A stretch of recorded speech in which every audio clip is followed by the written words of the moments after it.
A vida pode ser uma verdadeira aventura, quente, rápida. Vagarosa ou triste. Às vezes cheia de altos e baixos. Mas, segundo os psiquiatras, qualquer parte da vida pode ser rotulada de doença mental. A sério? Como por exemplo? Digamos que você tem estado perturbado depois de uma separação. Bem, isso pode ser rotulado de depressão. E se você estiver nervoso antes de falar em público, isso é? Distúrbio de ansiedade. Ou ser muito falador e superativo. Maníaco. Sou um pouco louco. É verdade. Mas quanto disto acontece realmente? Vamos perguntar.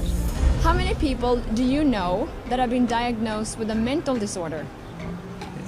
Diagnosed with a mental, God, off the top of my head, maybe one person that I know who's been diagnosed with a mental disorder. Probably just one. So, yeah. Maybe 2 or 3 people, maybe in the 3 or 4 range. 4? 4 or 5? Maybe 5. 6 people in the household. 6, 7. 10. A dozen or so. About 20. How about 30? Would definitely be in the hundreds for sure. The total number of people that I know in my lifetime has been diagnosed with a mental disorder probably fall around the range of 100 to 150, and I'm 23 years old.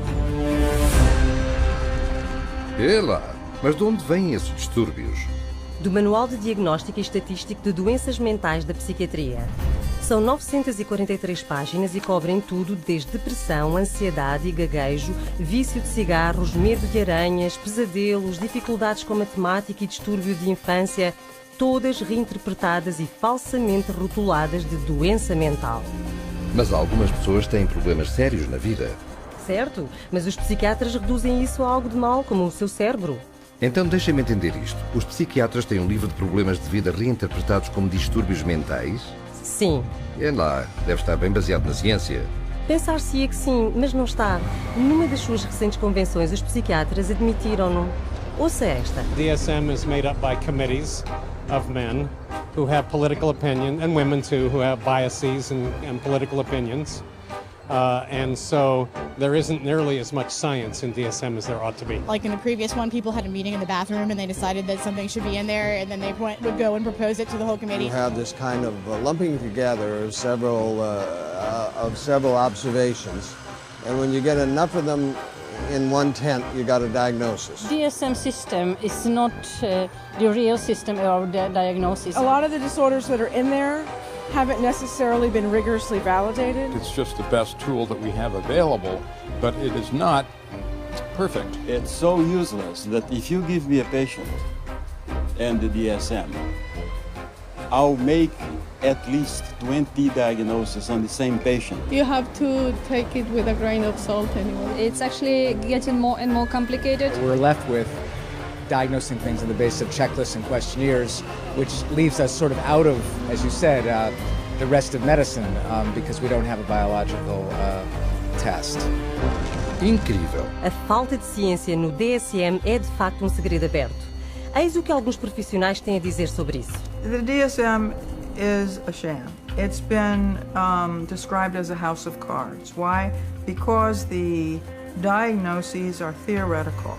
They're not based on scientific measurements. It's sort of a shaky level built on another shaky level, built on another shaky level. It is flimsy and that it is easily collapsible under the scrutiny of critical thinking. If you just pull one little fragment of the reasoning aside and question it thoroughly, you'll find it doesn't stand up, and then that means that the whole organism collapses because you've got some wrong premises in there somewhere. In fact, they're all over the place. It is indeed a house of cards because it's predicated on not a solid structure. It is built to create an apparently legitimate edifice, which results in a diagnosis.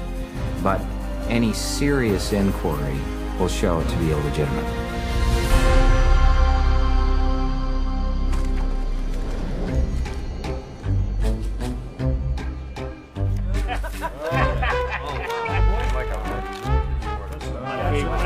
Here, I tell you.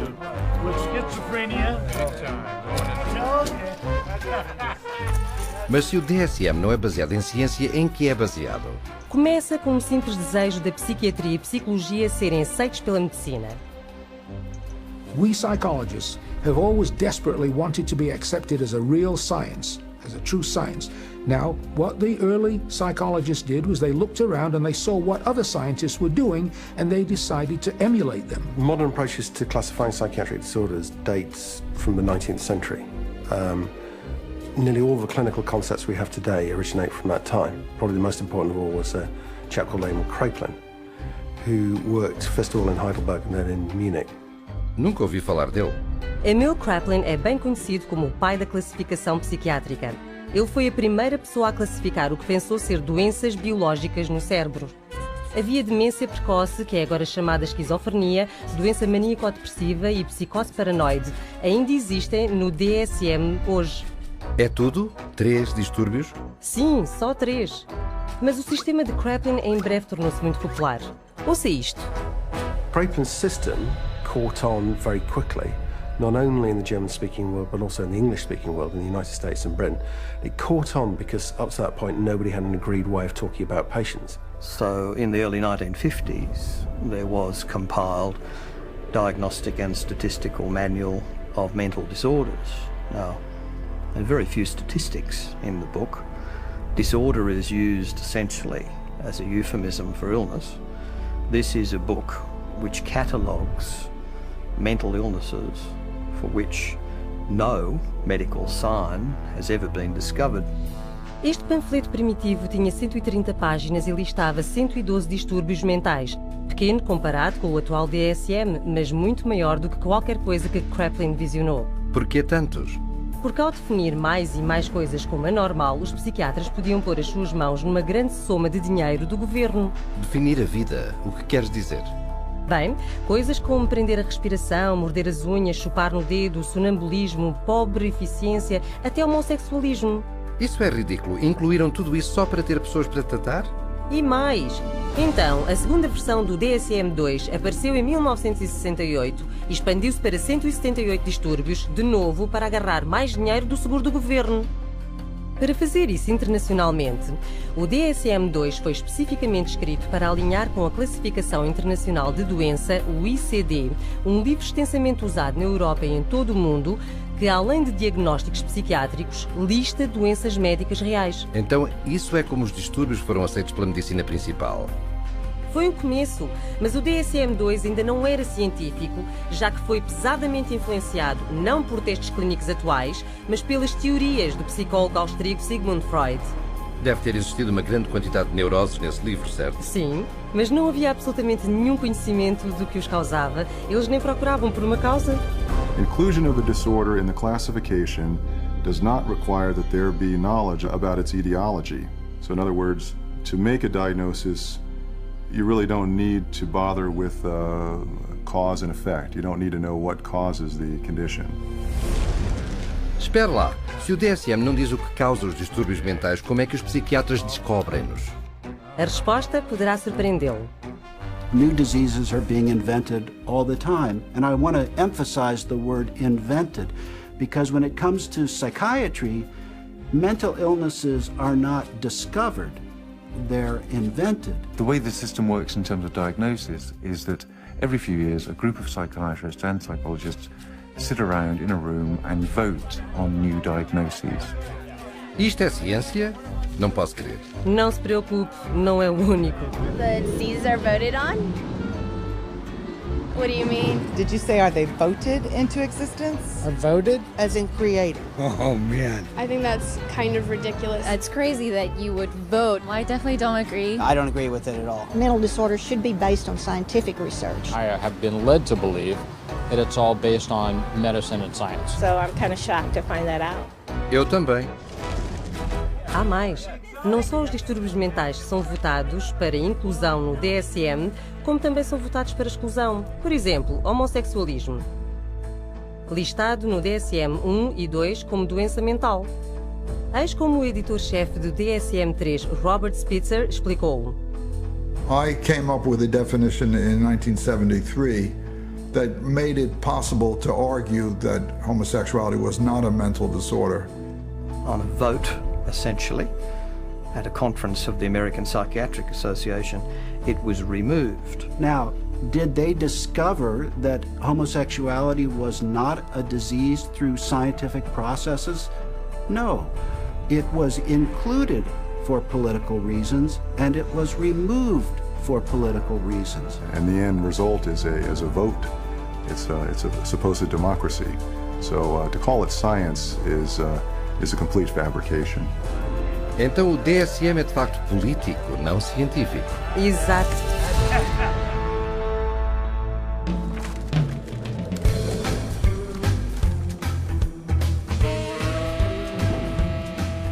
Pensei que os psiquiatras queriam ser vistos como médicos. Tem razão. É por isso que fizeram o seu manual parecer muito mais científico.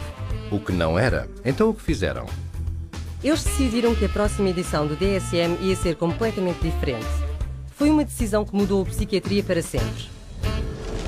If you roll the clock forward to the 1970s in the United States, basically at that time psychiatry was in very poor shape for a number of reasons. First of all, it was held in very low regard by other members of the medical profession. So psychiatry was the sort of thing you did if you couldn't succeed in any other area of medicine. And people such as Robert Spitzer in America made it very clear that the time had come essentially for psychiatrists, being doctors of medicine, to practice medicine.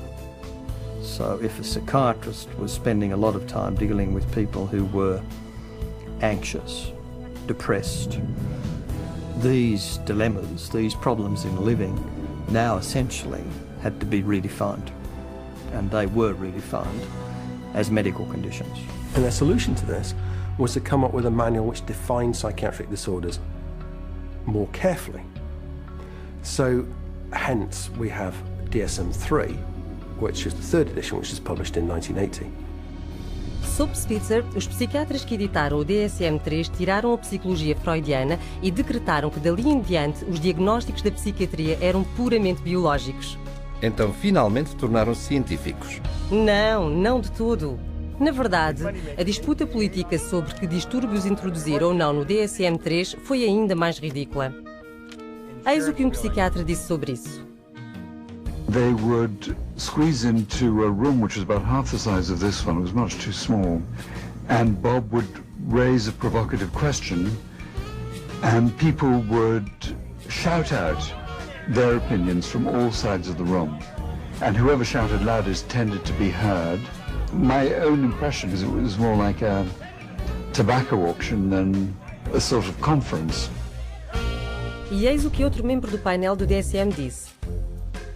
The low level of intellectual effort was shocking. Diagnoses were developed by majority vote on the level we would use to choose a restaurant. You feel like Italian, I feel like Chinese, so let's go to a cafeteria. Then it's typed into the computer. It may reflect on our naivete, but it was our belief that there would be an attempt to look at things scientifically. Soa como se tivesse um manual diagnóstico que parecia mais científico, mas não tinha mais ciência do que antes. Entretanto, o número de distúrbios mentais no DSM-3 aumentou até 259. Mas para vender a ideia que a psiquiatria era uma verdadeira ciência médica, eles tinham que tecê-la com teoria que soasse científica. But with DSM-3 from 1980 on, there was the progressive medicalisation of psychiatry, and the notion of chemical imbalance was invented and essentially took hold. E lá, químico o quê? Teoria de desequilíbrio químico. Foi sugerida em 1965 para explicar como a depressão poderia ser causada por um desequilíbrio químico do cérebro. Gostava de ouvir. Joseph Schildkraut teorizou que como as drogas psiquiátricas alteram níveis de substâncias químicas, então a doença mental deve ser causada por demasiado ou poucas delas. Não é retrógrado? Realmente é. É como dizer que porque a aspirina para uma dor de cabeça, essa dor de cabeça é causada pela deficiência de aspirina. Estou a ver o que quer dizer. Mas foi convincente dar à psiquiatria e ao DSM-3 a aura superficial de ciência. Como Robert Spitzer disse. Psychiatry felt now, gee, we're more scientific, we're part of medicine. Então funcionou. Sim, e desde então, os psiquiatras e a indústria farmacêutica promoveram esta teoria de desequilíbrio químico aos médicos e ao público. If you're one of the millions of people who live with uncontrollable worry, anxiety, and several of these symptoms for 6 months or more, you could be suffering from generalized anxiety disorder, and a chemical imbalance could be to blame. Pristique is thought to work by affecting the levels of 2 chemicals in the brain. It works to correct chemical imbalances in the brain, which may be related to symptoms of social anxiety disorder. Cymbalta works on serotonin, and norepinephrine. Hundreds of thousands of patients have been prescribed Abilify. Ask your doctor. Ask your doctor. Talk to your doctor. Call your doctor. Ask your doctor about Cymbalta. Pristiq is a key in helping to treat my depression. Ask your doctor about Pristiq. You come to my office, and I say to you, well, you describe what's going on in your life and your symptoms, and I say, well, it's clear to me that you've got a chemical imbalance, and we're going to write you a prescription for this. The truth of the matter is, there's no such thing as a chemical imbalance. There's no test out there that they can depend on that tells you you have a chemical imbalance. There's actually, in fact, dozens of studies showing that there isn't any measurable imbalance. So psychiatrists will explain to patients all the time, this is just like diabetes. In diabetes, you have low insulin, we have to readjust the insulin level. In depression, you have low serotonin, we have to readjust the serotonin level. But actually, we have already proven that there's nothing wrong with serotonin levels. It's completely a myth, disproven by our own evidence. I had a psychiatrist. He said that, in his professional opinion, this child had ADHD, a chemical imbalance of the brain. And when he was questioned on the witness stand as an expert witness for the state, he was asked if they had done an MRI. He said no. He was questioned if they had done a CAT scan. He said no. He was asked if they had done any bodily fluid check known to medical science to prove that this child had a chemical imbalance of the brain. He says no. And when he was asked how he arrived at this ADHD diagnosis, a chemical imbalance of the brain, it came down to that he had counseled and observed this child for 2 hours, and half of the time was observing. How do you arrive at a diagnosis of a chemical imbalance of the brain by talking to a child and observing them for 2 hours? You don't, okay? It's pure guesswork. Ela, isto é a sério? Veja por si. Uma pessoa com uma câmara oculta foi a diferentes psiquiatras pedindo-lhes para ser testada quanto a uma doença mental. Of any scientific test? Not that I'm prepared to do this time. So you getting that I have adjustment, what do we have? Adjustment disorder, mixed emotional features. It just means situational stress. Right, it's a formal diagnosis.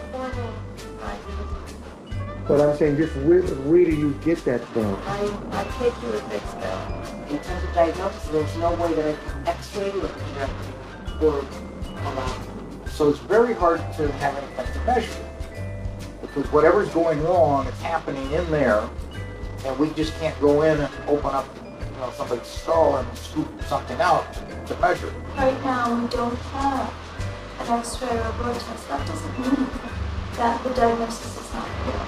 The diagnosis is for insurance, and I'm not really trying to think too much in terms of diagnosis. I don't really see that as my main job here, to make a diagnosis, except to give something to the insurance that's reasonably accurate.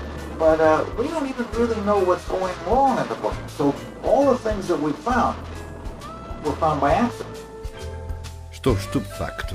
O diagnóstico psiquiátrico é baseado puramente em opinião individual. Não importa o que façam, eles estão errados. A BBC da Grã-Bretanha mostrou um programa onde 10 voluntários, 5 considerados mentalmente doentes, foram observados por 3 peritos de saúde mental para determinar quem era quem. Epa. Veja isto. We think that it's likely that you've had a history of bipolar disorder. Is that correct? You're wrong. Okay.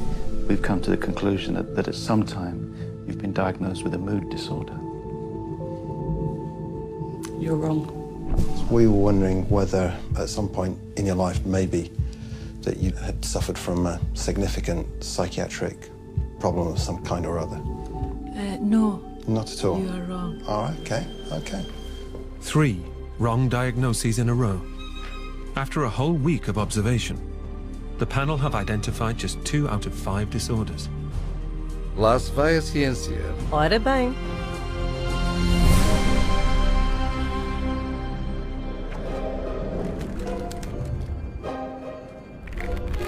Okay, time in. And I got a pair of compulsive disorders here. Como podem os psiquiatras dizer que se baseiam em evidência quando não têm nenhuma evidência? Vai mais longe. Os psiquiatras não têm testes para provar o distúrbio mental que rotulam e nem conseguem definir o que é um distúrbio mental. Não. Eles até o dizem no DSM. Veja isto. Although this manual provides a classification of mental disorders, it must be admitted that no definition adequately specifies precise boundaries for the concept of mental disorder. There you go. Incrível. Mas os psiquiatras não acabam aí. 14 anos depois do DSM-3, eles publicaram o DSM-4. E o seu editor-chefe foi mais rude sobre o termo distúrbio mental. There is no definition of a mental disorder. It's bullshit. I mean, you just can't define it. Então, mesmo admitindo que não podiam definir distúrbio mental, um termo que usaram no título do seu próprio manual, eles adicionaram mais distúrbios. Muitos mais. 115 para ser exato, para um total de 374. Isso é mais de 3 vezes o número de distúrbios listados no DSM-1. E em apenas 40 anos. E este livro pesa quase 2 quilos. É maior do que as páginas amarelas. É um catálogo de doenças mentais. Com ele, 120 milhões de pessoas em todo o mundo foram diagnosticadas com uma doença mental. É lá.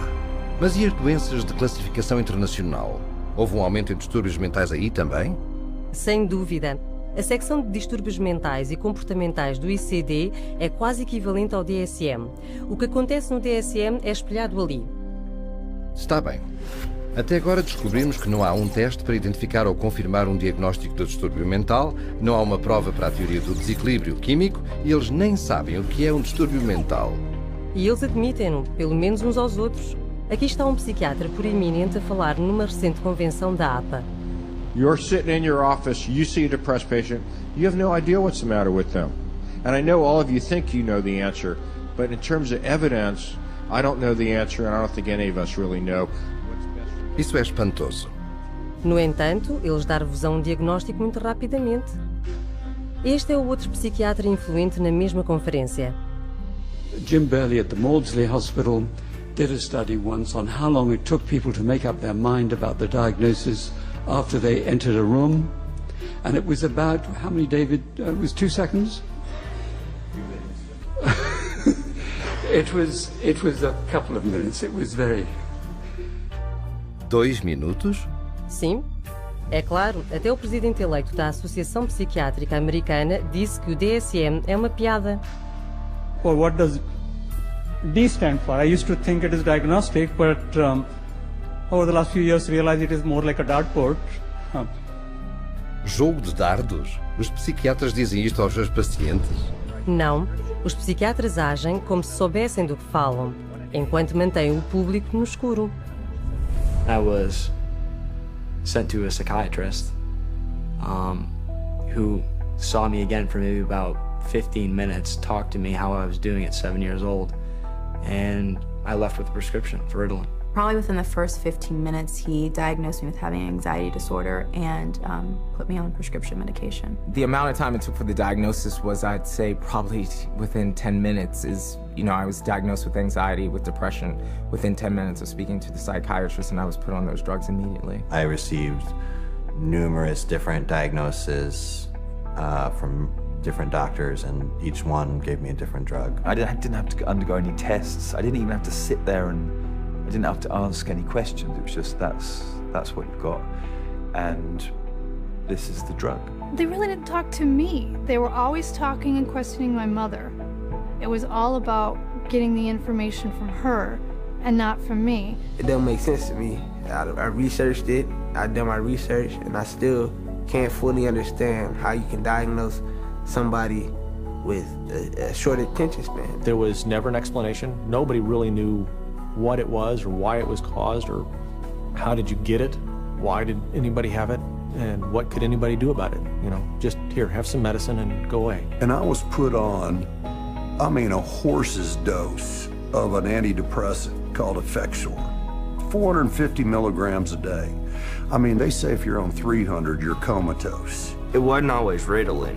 It went from Ritalin to Wellbutrin to Concerta to Adderall. I remember asking these doctors, is there any other way we can do this? Is there any other therapy? Is there something we can do that won't make me feel so badly, that won't give me all these side effects and just horrible sensations through my body 24 hours a day? Is there something else I can do that might be not having to do with medications?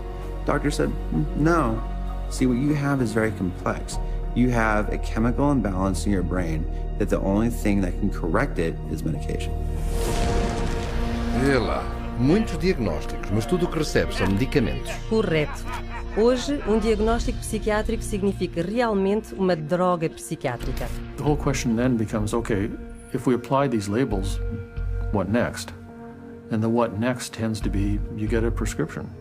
And the prescription is for a drug that doesn't work very well and is toxic. It's like a 1-2 punch. The number one of the 1-2 punch is the diagnostic manual. You've got all these disorders to choose from. The two is the treatment. So you've got the diagnostic manual in place, you've got a machinery in place, and then you've got this treatment that is there for the taking. For everything you can think of that might seem to be odd behavior, the psychiatry field has a name for it. And then for every name of every diagnosis you have, there's going to be pharmacology behind it, and they have a pill for it. Let me fan it out and pick a card, and there you go. Here's your label, and there's the drug that we'll give you to go along with that label. 98%, maybe 99% of people will get a diagnosis that justifies the use of a medication and also a follow-up appointment. Because remember, the business of medicine, the business of psychiatry, is seeing patients. And the psychiatrist that tells a patient they don't have a problem and there's no medicine for that problem doesn't have a very busy practice. And that's sort of the purpose of the DSM-345, to provide a diagnosis that can be given a drug for that patient. It's a quick buck. You don't need to do a physical exam. You put it in the chart, it's done. Prescribe away, lifetime patient. That's what the DSM is for. Eles dizem que o DSM apenas está ali para justificar o tratamento da droga? Eu sei que sim.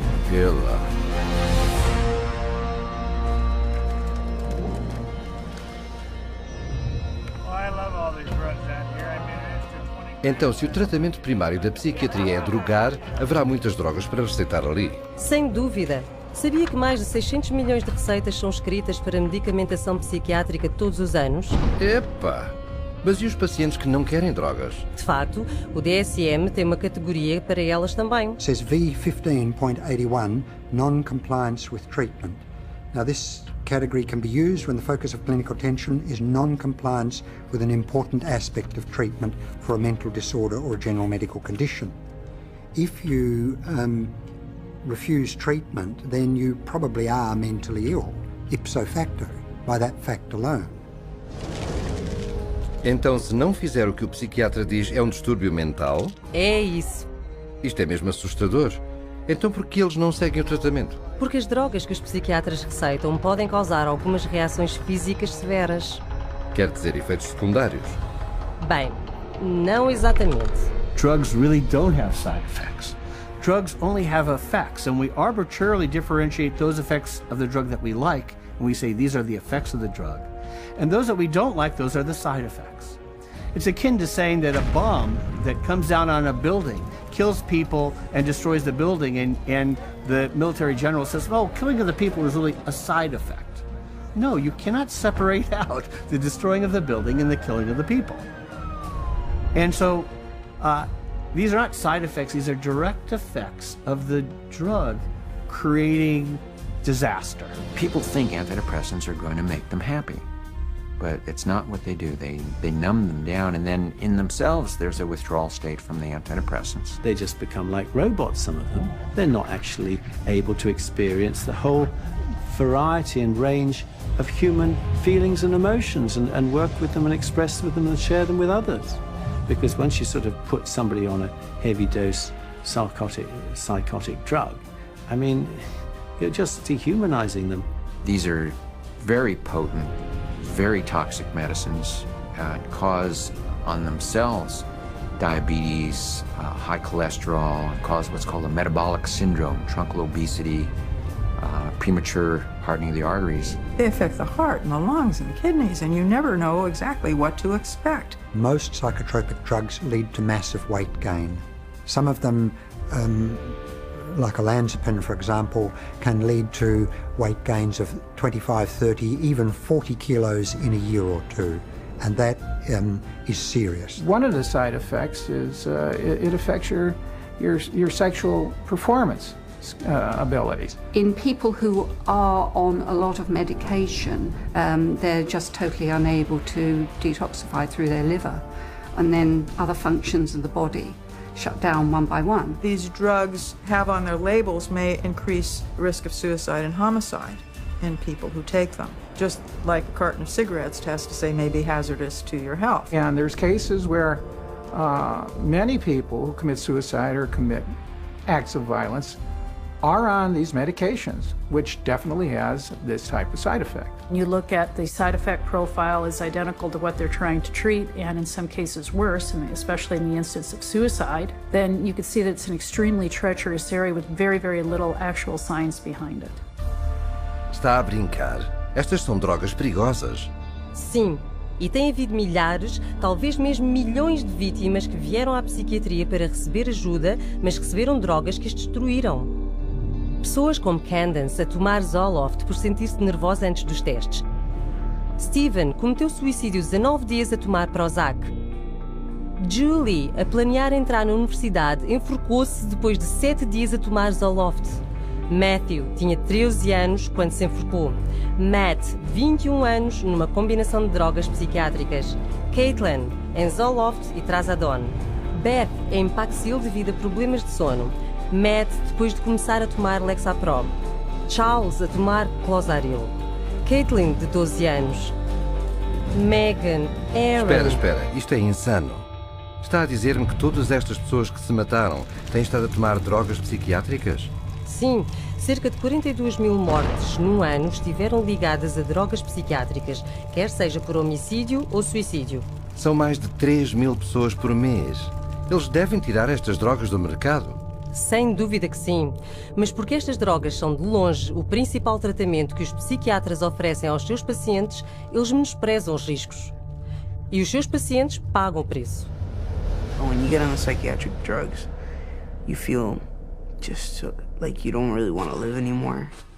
Like, just depressed all the time, and you feel sad. You don't feel like you're in your own skin. It almost feels like you just want to come out of your skin all the time. Get really bad headaches, I'd start shaking.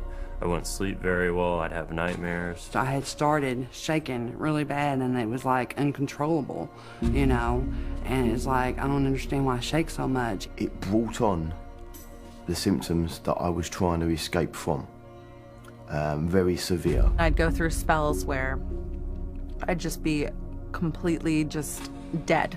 There would not be me there. I'd just be standing there and there would be nothing. I think we all have emotions, happy, sad, you know, situational emotions in life, and it didn't allow me to experience them. You don't experience tears, you don't experience a lot of laughter. It just makes life real flatline. I describe to a friend of mine as like waking up in a manila folder and it's a cloudy day. Everything is boring, unmemorable, unspecial. It changed me. It changed who I was. It changed the essence of my personality. You know, it just started making me worse. And I got in such bad fights with my brother. I scratched his face up and, you know, stuff like that. I started to experience suicidal ideations almost immediately.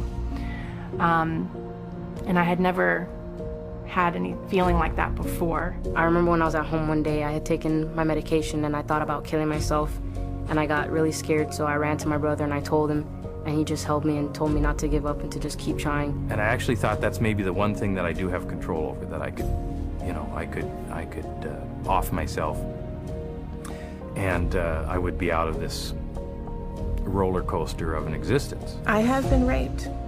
I have been coerced into doing things that I do not care to speak of. But just to put it in perspective, even having experienced that, the experiences in thoughts and loss of self that I had, being put on Prozac was the worst violation I have ever experienced.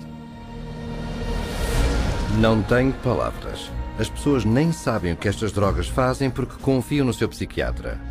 Não só isso. Estudos recentes mostraram que as drogas como antidepressivos não curam distúrbios melhor do que um placebo. Então, para recapitular, não só o DSM oferece um rótulo para os psiquiatras, mas justificam as suas drogas poderosas que têm imensos efeitos secundários e nem sequer funcionam. Isto é mesmo baralhado. Sem dúvida.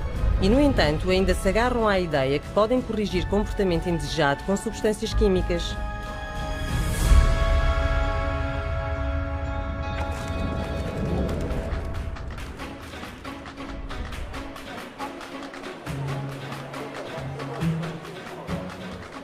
Naturalmente que a psiquiatria atrai a indústria farmacêutica agora que podem vender drogas para cada distúrbio no DSM. Eu conheço essas campanhas de marketing, estão em todo o lado? Sim, mas se notar, eles também estão a vender os distúrbios. As companhias de drogas publicitam distúrbios do DSM na imprensa, na televisão e na internet, pedindo que fale com o seu médico. Eles põem os seus peritos em programas para falar sobre as últimas doenças mentais epidémicas. Eles põem artigos de jornais sobre elas e contratam psiquiatras para conduzir estudos e escrever ensaios para dar aos distúrbios um ar de ciência. Porque se as pessoas pensam que têm o distúrbio, elas pedirão a droga. Exatamente. The pharmaceutical industry markets disorders.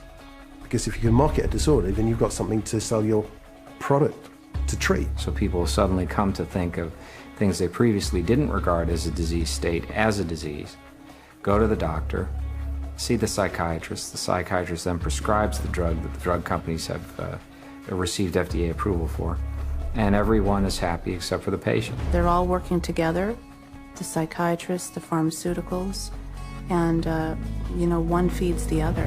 So again, job security for the pharmaceuticals and also job security for the psychiatrists. E não são só as companhias de drogas que promovem estas doenças.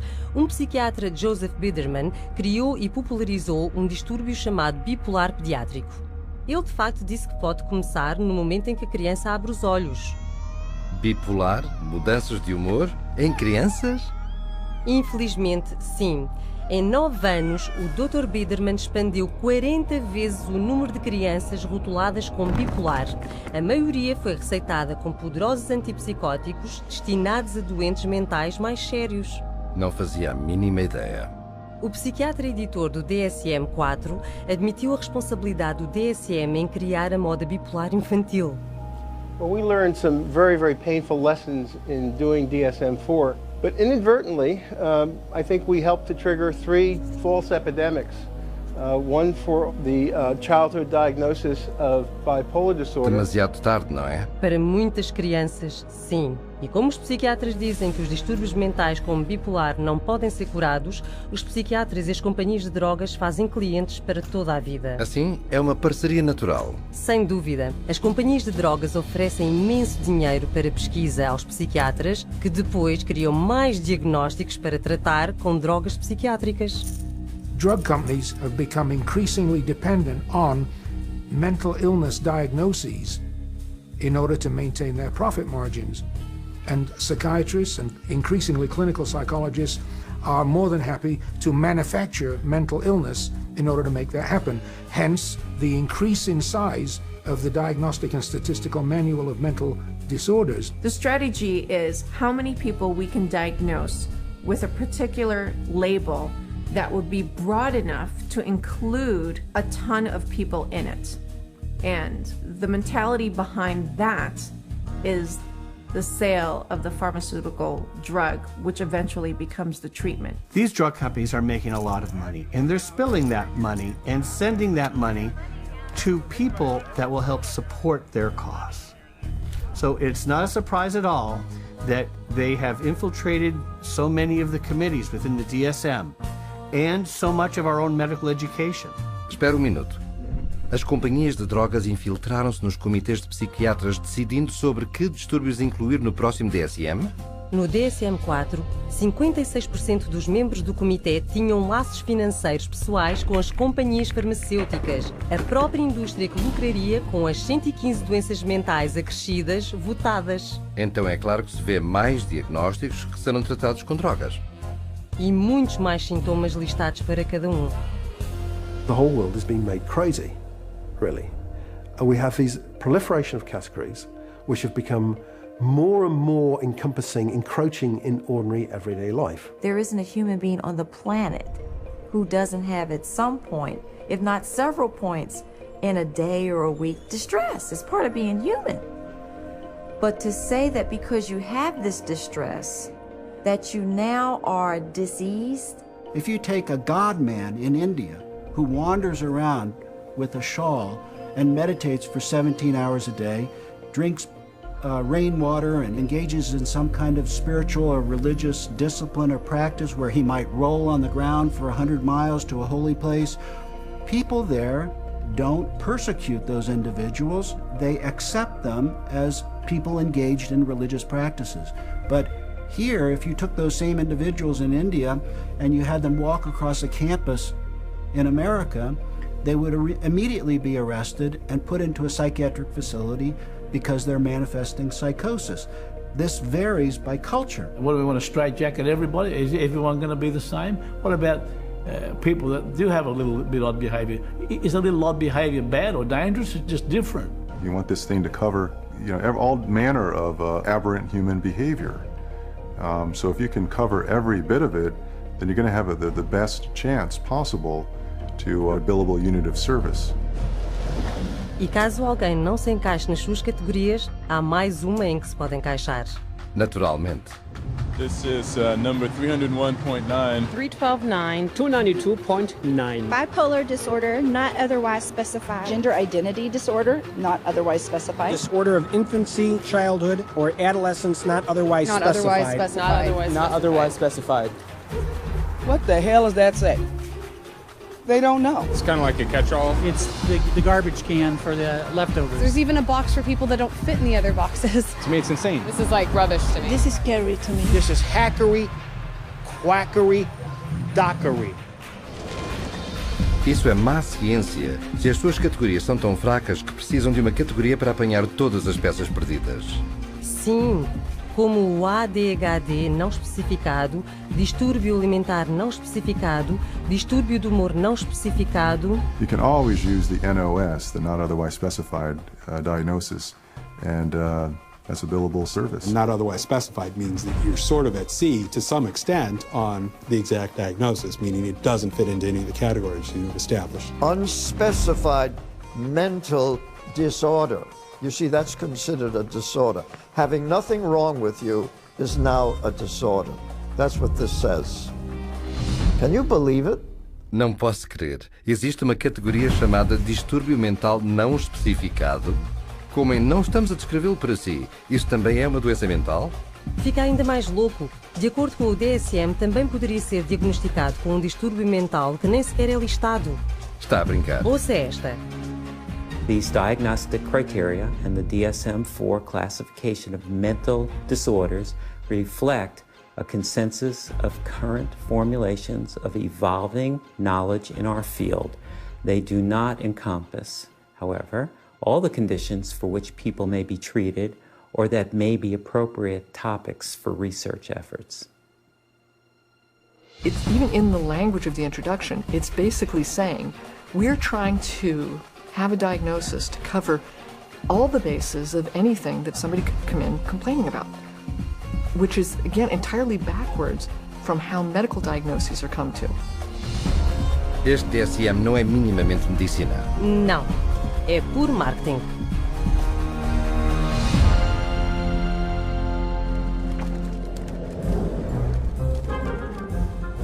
God bless the insurance companies. And you get these multiple personalities, insurance companies. Insurance billing, that's the big money right there. Algo ainda me intriga. Se o tratamento psiquiátrico é tão longo, caro e ineficaz... Eu sei. Quem está disposto a dar essa quantidade de dinheiro para tratamento psiquiátrico que se arrasta por anos, muitas vezes durante uma vida, com resultados tão desprezíveis? Exatamente. Quem paga tudo isto? O governo e os seguros de saúde. Exato, os seguros. Na verdade, o lobby psiquiátrico farmacêutico foi muito eficaz em levar à aprovação de leis para forçar as seguradoras a providenciar saúde mental igual ao seguro médico. A chamada paridade de saúde mental, certo? Correto, mas economicamente isto tem sido uma catástrofe. So there's nobody who walks into a psychiatrist's office that isn't going to go out with a label. He's got 374 choices or so based on the Diagnostic and Statistical Manual list of symptoms. So he's got to fit you into one of those categories in order to get paid. The DSM really should be called, how to bill the insurance companies, how to get money from the insurance companies. It's a list of codes, and there's a number for everything, and that number goes on an insurance form, and then you get payment for it. The DSM is completely built into the system now because you can't get reimbursed by an insurance company unless there's a DSM diagnosis. The kid wets the bed, you can bill on that. They're going to have one called a skin picking disorder. You pick your skin, you can diagnose and bill on that. You can always find a diagnosis and you'll always be able to bill. A psychiatrist or a psychologist can go through their book now and find a diagnosis code for just about anything. Everybody would fall into something that they could put a diagnosis on and fraud insurance companies. Que fraude! Tem razão. Todos os anos a indústria psiquiátrica usa o DSM para receber 100 mil milhões de dólares do governo e seguradoras privadas. E isso é só um país. Agora estou a ver o quanto o DSM aumentou os custos do tratamento médico. Eu sei. A média da conta de seguros dos psiquiatras é o dobro do tratamento médico geral. E isso sobe o que se tem de pagar às seguradoras. Certo. E desperdiça impostos também. O programa de seguros de saúde mental do Texas foi quase à falência por uma classe de drogas psiquiátricas muito caras, normalmente receitadas por distúrbio bipolar. É lá, isso são muitas drogas. Claro que são. E ainda por cima, dado que os diagnósticos do DSM são tão arbitrários, outro enorme e custoso problema é a fraude de seguros. Hospitais psiquiátricos privados foram apanhados a passarem-se por clínicas de emagrecimento para atrair pessoas. Come with me. Pagando a recrutadores $3 mil por cabeça para trazer pacientes segurados pelo governo. How many more you got coming? A bunch. E a manter os pacientes internados até a cobertura de seguros esgotar. E tudo isso é por causa do dinheiro do seguro? Sim. E assim que os pacientes estejam admitidos, pode-se buscar qualquer diagnóstico do DSM para justificar o tratamento. Veja esta filmagem oculta de alguém fazendo-se passar por funcionário de um manicômio. I'll say patient display. That's how my opening is always a classic. Patient display. He's sort of, what do you think? You think he's, I thought, I've interacted with him a lot, and I thought he's always appropriate. Let's say, but under behavior, what's some good words in here? He's not negative. He's sort of intrusive a little bit. Not really. He doesn't push limits anymore. He didn't really act intrusive. He acts sort of anxious. Focus on the negative. And why should we focus on negative? Because that's how they get paid. I mean, this is what they told me. I mean, you write what you want to write. I know I got to write what, so I know what I have to write. You know what I mean? So that's why why do you have to write it? So this place can get paid. Oh, okay. It's a business thing. It's not like I'm lying, but I always pull the negative out. You're supposed to. They tell you to. What? The negative? Pull the negative out. You pull it out of it. Isso não pode ser ético. Não é. E isso é apenas o começo da fraude. Os psiquiatras também foram apanhados a cobrar as companhias de seguros por ouvir música, ver televisão ou jogar bingo, cobrar por serviços de despertar, bilhetes de teatro ou viagens, ou por dizer tratar de pessoas na prisão, em coma ou mesmo mortas. Não. Alguns psiquiatras foram presos por terem relações sexuais com os seus pacientes e chamarem a isso terapia. Isso é repugnante. Como um diretor de fraudes de seguros disse, a extensão da fraude é apenas limitada pela imaginação. Não fazia a mínima ideia. Poucas pessoas o sabem. A fraude da saúde mental custa às seguradoras e contribuintes 5 mil milhões de dólares todos os anos nos Estados Unidos. Deveriam prender estes criminosos e deitar a chave fora.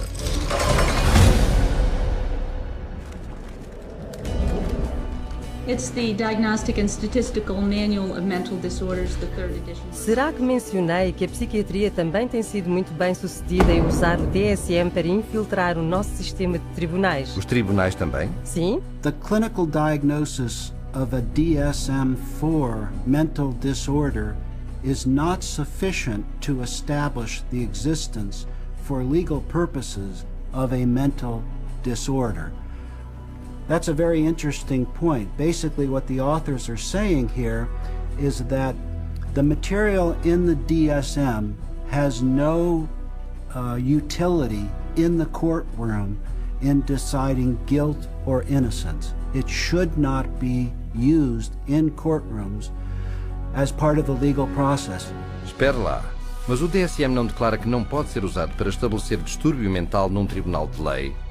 Precisamente. E, no entanto, é usada toda a hora. Sim, como a defesa por insanidade. E por disputas de custódia, compromissos civis, regulação de testamentos. Eu li sobre psiquiatras a aparecer em tribunal em laudos opostos do mesmo caso, ambos usando o DSM e aceitos pelo tribunal como testemunhas peritas. There was no evidence, as far as I could see, for psychosis or delusions. Because he's suffering from narcissistic personality disorder and a delusional disorder grandiose. Uma contradição total. Nem sempre foi assim.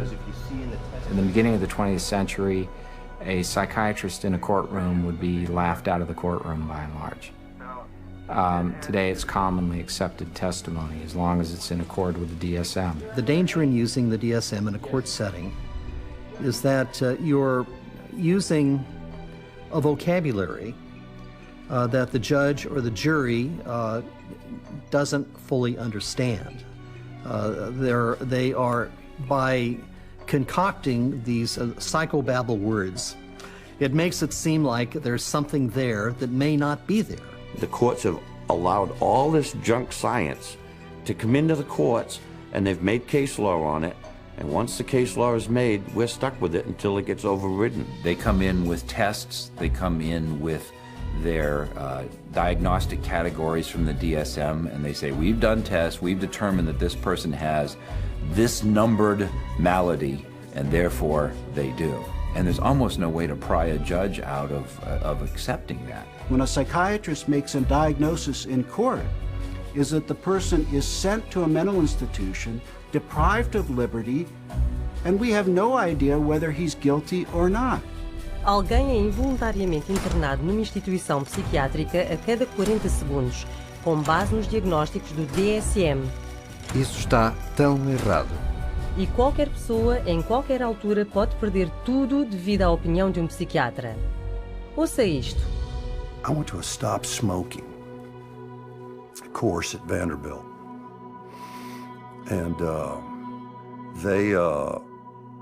the doctor, the lady that ran the program said that she goes, we need to get you on a stop smoking medication.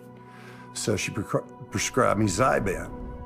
Well, after the fact, I find out that Zyban is nothing but this really powerful antidepressant called Wellbutrin. Yeah, I stopped smoking, but I had no idea the hell. I mean, the hell. The hell's gates were being opened when I started taking Zyban. I had been clean and sober for 18 years. You know, just never considered that. But something about that, I started experiencing the craving to drink again, and my life fell apart. Divorce, relapse. So then a sibling of mine, I got wind of my relapse, wanted to gain control of my pocketbook and my life, and found the dirtiest lawyer in town who knew, one of the dirty psychiatrists, and bought and paid for an evaluation, had a hearing in a court before I was ever served notice. And the next thing I know, every right that a human being can possibly have was taken from me. And you have less rights as a conserved person than you do as a criminal. I mean, you are stripped of every right. You can't enter into a contract. You cannot marry. You cannot sue. You cannot even fight the legal system that has involuntarily put you in this. And it was all based on the psychiatrist's diagnosis, who never evaluated me. É inacreditável. Ele estava a tentar parar de fumar, mas em vez disso arranjou um diagnóstico psiquiátrico e os seus direitos foram-lhe retirados. Todo o seu dinheiro foi-se e ele foi encarcerado numa instituição mental. Mas se o que os psiquiatras fazem no sistema de tribunais é mau, espere para ver o que acontece a famílias. Children are taken away from parents every day in these juvenile courts because a person with a PhD or an MD after their name comes in and says, I've shown ink blots to a person, and they may be a risk to a child. Just in my little state of Massachusetts here, there are 11,000 children in captivity taken away from families at any one moment. And almost all of those children are being drugged. And our own commissioner of children and families testified under oath that they drug 88% of the children that they take out of the families. 88% drogados é quase uma coisa certa. E essa é apenas a ponta do iceberg. Em todo o mundo, os psiquiatras estão a usar o tribunal de várias maneiras para tirar os direitos das pessoas e destruir famílias. Ora, veja. Psychiatry has affected my family through the family law court rulings. The family law court has a court-appointed child psychiatrist who, it appears, determines the future of the child. It's just like a business in the court system that they forced you to undergo all of these psychological evaluations, and you have to pay thousands of dollars, but at the end of the day, it has been supported by no evidence, nothing. They'd said to me, Deb, you have a choice. Either you bring your son to get medicated, or we'll take your child away from you and put him in a home that they'll medicate your child. And then good luck. Basically, they were saying, good luck, Deb, to try and get your son back, but you'll get him back medicated anyways. And they put her in hospital, and that's when the psychotropic drugging started with Becky. And at that stage, I had no say over it. They refused to let her go. They would not let my daughter go unless she take medication. This was again a recommendation from the psychiatrist that once my son was radically ripped from his home and literally kidnapped and put in a new home with a perpetrator of domestic violence and of sexual assault, and is where he now lives, this psychiatrist said that he was never to have any counselling and never to see anybody. To have your family just disrupted like that, ripped out from under you, really, your whole life, just gone like that, and then you have to fight every day to get him back. It was very devastating. In some ways, it's worse than a death because it's unresolved, and you know what the truth is. And you feel like giving up and not fighting back for that custody of that child, but you can't. Yeah, there's just no justice. Isto é horrível. Eles estão a despedaçar famílias baseando-se em diagnósticos arbitrários nos tribunais? Exatamente. So it's unfortunate that the courts have bought into the DSM. It's unfortunate that the whole psychiatric profession is wedded to the DSM. It's unfortunate that the psychiatric profession is in bed with the drug industry, and it's unfortunate that drugs that don't work are the common prescribed drugs for all manner of conditions in children and in adults. It's the wrong way to go.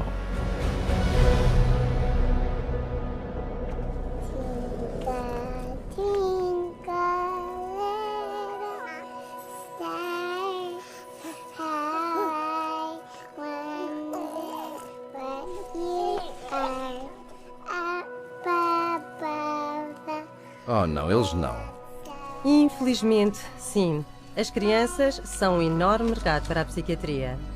O número de distúrbios infantis no DSM aumentou desde 3 distúrbios em 1952 para 44 hoje em dia. Isso são 15 vezes mais. E, no entanto, o DSM admite basicamente que não deveria diagnosticar crianças. In early childhood, it may be difficult to distinguish symptoms of attention deficit hyperactivity disorder from age-appropriate behaviors in active children, such as running around or being noisy. We basically don't know the diagnosis from normal childhood. That's what that's saying. Distúrbio de hiperatividade com déficit de atenção. É isso que os psiquiatras atribuem às crianças que não se sentam quietas na classe, contorcem-se, correm ou trepam muito. Basicamente o comportamento infantil, certo? Certo, e 20 milhões de crianças foram diagnosticadas com algum distúrbio mental. Então, em vez de deixar as crianças serem crianças... Os psiquiatras estão agora a dizer aos pais que os seus filhos são mentalmente doentes e precisam de drogas psiquiátricas. It used to be that you were on the playground, you had the weird kid, you had the shy kid, you had the goof off, you had the hyper kid. You can't have that anymore. Now it's all medical diagnoses. For them to come up with new diseases and new issues and diagnoses in their book, it doesn't correct bad behavior, okay? They can give children all the pills they want. It still doesn't correct bad behavior. The thinking still is, you must fit into this mold. And if you don't fit into this mold, there's something wrong with you. And if you're not the person who designs the mold, too bad for you. A child is labeled and then they're brought to professionals who are trained a very particular way. They're all being trained that if the child fits into this category, then we should consider putting them on Ritalin because that's what they do. That is the protocol. The way the Ritalin will be marketed to the parents is that they will say, this is a drug to calm your child down. What they won't say is that methylphenidate is a form of speed. It's a form of amphetamine, and what we're actually doing is overdosing your child on speed. It's a stimulant. So naturally it's going to increase heart rate, increase blood pressure, and you put a kid out on a football field on a hot summer day, and his risk of having a cardiac event of some sort has just gone up. Ouvi dizer que os estimulantes dados a crianças diagnosticadas com problemas de atenção são quimicamente muito semelhantes à cocaína. Sim, e eles têm um alto potencial para abuso. Estão listados pelo governo dos Estados Unidos na mesma categoria da morfina, ópio e metanfetamina.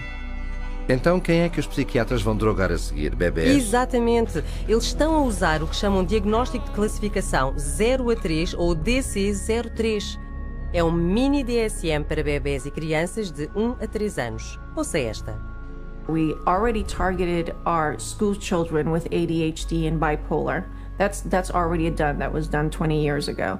And we're moving younger with DC-03 to the 0 to 3 age group where they're trying to make popular the idea that it's okay to medicate 0 to 3-year-olds. The idea of a program to determine whether a child from birth to the age of 3 has a mental illness is so preposterous, so absolutely insane, that it's simply an additional part of the insanity that is now extant throughout this country. I cannot think of a program that is more insane than that. How are they going to diagnose a 1-year-old or an infant with a psychological disorder? How do they know? You almost have to ask ourselves, if our societies become sick, what are we doing to our fetuses, our infants, our children, that would make us need to have psychiatric medications? We're rolling dice with life. We're rolling dice with our children who can't even discuss it with anybody. They have no control. They are the helpless victims, and the ones who are supposed to protect them and care aren't armed with the facts. Se os pais soubessem tudo isso, eles estariam furiosos. Pode crer que estariam, mas cuidado, porque o DSM também diz que pode apanhar uma doença psiquiátrica do seu filho. Deve estar a brincar. está no DSM.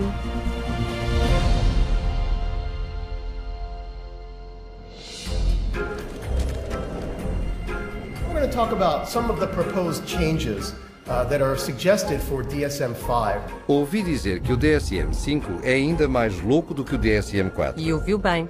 You've got 374 named diagnoses in DSM. Well, guess what? There's going to be more in DSM-5. Why do we all of a sudden need a fifth DSM-5? Psychiatry wanted to broaden the horizons of mental health problems, of disorders. They wanted to stretch the disorders so it would encompass more. And to do that, they're going to add more diagnoses. We need more diagnoses like we need a hole in the head, really. They're not serving a purpose for mankind, all these diagnoses. They're almost laughable, some of the diagnoses. Risíveis? A sério? Bem, eles estão a falar sobre distúrbio de armazenar para pessoas que não deitam coisas fora. Persistent difficulty discarding or parting with personal possessions. Distúrbio alimentar para pessoas que comem frequentemente. Recurrent episodes of binge eating. E existe o distúrbio de coçar a pele. So it's recurrent skin picking resulting in skin lesions. Isso é um distúrbio mental? E para as crianças, existe um novo distúrbio que irá abarcar ainda mais crianças cujas birras ainda não são consideradas bipolares.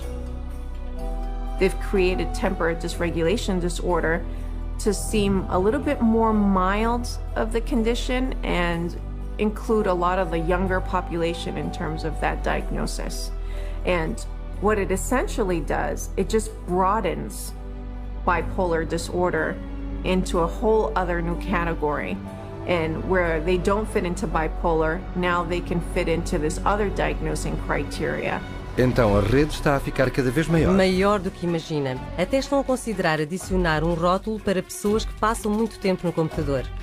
Internet addiction diagnosis. It's another example of, just taking something going on in the popular culture that's, pretty widespread, and then finding a way to pathologize it. I know people personally that spend 12, 13, 14 hours a day on the internet or social networking groups like Facebook. So there is something going on there. But is it a condition that we need to then label and drug? Absolutely not. Isso é risível. Sim, até que considere que na China o governo já estabeleceu clínicas psiquiátricas para tratar adolescentes por, cito, uso problemático de computador, às vezes a usar choque elétrico para curá-los. Não. E se pensa que isso é mau, existe mais uma inclusão proposta no próximo DSM que é verdadeiramente arrepiante. Fica pior. Este leva ao diagnóstico de doença mental um passo mais adiante. Síndrome de risco de psicose.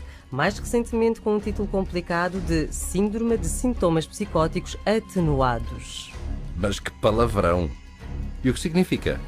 A really scary thing that's coming on the horizon is to come up with a whole bunch of diagnoses in there that are looking at people who currently are mentally well-adjusted but have a risk of developing a mental illness in the future. They're still thinking they can define well before the symptoms develop the risk of a person developing a major mental disorder without any biochemical, biological or genetic test or any physical test whatsoever. They don't know the cause of a mental illness. They can't treat it, they can't cure it. So how can they launch a preventative campaign for mental illness? It just logically, it falters. Espera um momento. Os psiquiatras pensam realmente que podem predizer um distúrbio algures no futuro? Vamos ouvi-los. How can psychiatrists know if you're going to have a mental disorder in the future?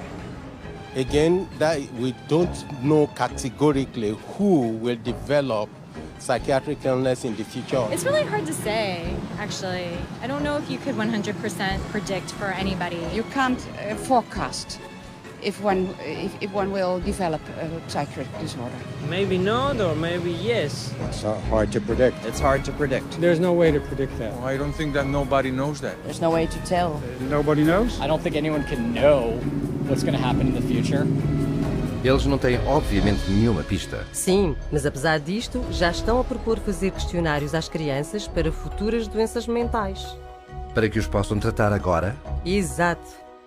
I would hate to see us go into the type of society where people are locked up for what they may do in the future, rather than what they actually have done. Identifying people who are pre-psychotic would be a huge industry. Lá, isso é verdadeiramente aterrador. E a parte mais louca disso, os psiquiatras ainda estão a avançar para o DSM-5, quando alguns dos seus mais influentes admitem que é completamente inútil. Any comment on DSM-5? It's of no use to us in the rest of the world. Mesmo o psiquiatra encarregue do Instituto Nacional de Saúde Mental não está entusiasmado sobre isso. I don't do DSM. I'm not involved. So, and that maybe tells you more than anything. NIMH is not involved with DSM. Então o tipo principal na maior organização psiquiátrica do governo do mundo não quer ter nada a ver com o DSM. É assim que parece. É uma farsa total. The Diagnostic and Statistical Manual is effectively the story that is being wrapped up in statistics and numbers and categories that when medicine tosses, doesn't fit any of our categories over to psychiatry, psychiatry says we'll find a category, and if we don't, DSM-5 or 6 or 7 will. I think in 2016 we'll be looking at DSM-6 and there will be 1,425 diagnoses and I'll have 900 of them. Isso é de loucos. Sim, mas tudo isso está concebido para encaixar mais pessoas sob o diagnóstico da psiquiatria. Para que possam cobrar até mais comportamento normal. Ora, aí tem.